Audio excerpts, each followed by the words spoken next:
વધુ એક સમાચાર અમરેલીથી સામે આવ્યા, જ્યાં અમરેલીના જાફરાબાદમાં આગનો બનાવ સામે આવ્યો। અમરેલીથી આ સમાચાર, જાફરાબાદના બાબરકોટ ગામે આગની ઘટના બની। ગામ નજીક આવેલા ખાનગી કારખાનામાં ભીષણ આગ લાગી। કચરાનું રિસાયકલિંગ કરતા કારખાનામાં અચાનક જ આગ લાગી।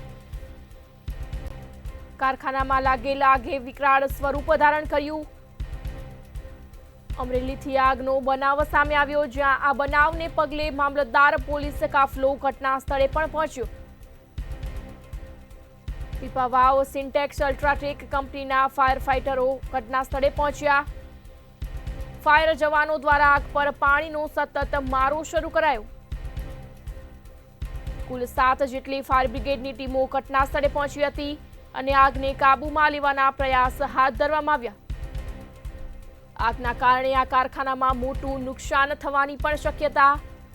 બનાવને પગલે મામલતદાર તેમજ પોલીસ કાફલો ઘટના સ્થળે પહોંચ્યો હતો। અમરેલીથી આ સમાચાર, જ્યાં જાફરાબાદના બાબરકોટ ગામથી આગની ઘટના સામે આવી। ગામ નજીક આવેલા ખાનગી કારખાનામાં ભીષણ આગ લાગી।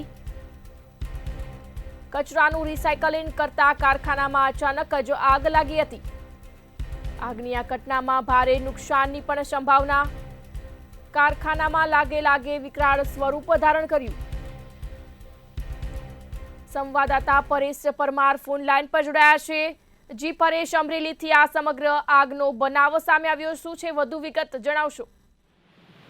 જી બિલકુલ, અમરેલી જિલ્લાનું જાફરાબાદના બાબરકોટ ગામ નજીક આવેલ ખાનગી કારખાનામાં ભીષણ આગની ઘટના બની છે। ત્યારે કચરાનું રિસાયકલિંગ કરવા માટેના જે આ કારખાનામાં કોઈ કારણોસર આગ લાગી અને આગને વિકરાળ સ્વરૂપ ધારણ કર્યું। મામલતદાર જાફરાબાદ પોલીસ ઘટના સ્થળે પહોંચ્યા છે। ત્યારે રાજુલા જાફરાબાદ બંને નગરપાલિકા, Pipavav port, syntax company, UltraTech cement કંપનીને સહિત ઉદ્યોગના ફાયર ફાઇટરો પહોંચ્યા છે।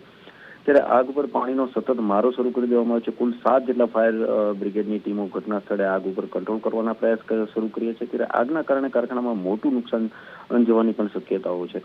ત્યારે જે ફાયર વિભાગની ટીમો પણ સતત આગ પર કાબુ મેળવવા માટે સક્રિય છે। ત્યારે જિલ્લામાંથી પણ અન્ય ફાયરની ટીમો વધુ બોલાવવામાં આવી છે। ત્યારે પવનની ગતિ વધુ હોવાથી આગ પર કાબુ હજુ 80% જ મેળવાયો છે અને આગ હજુ વધતી જતી હોવાની માહિતીઓ મળી રહી છે। જી, બદલ આભાર।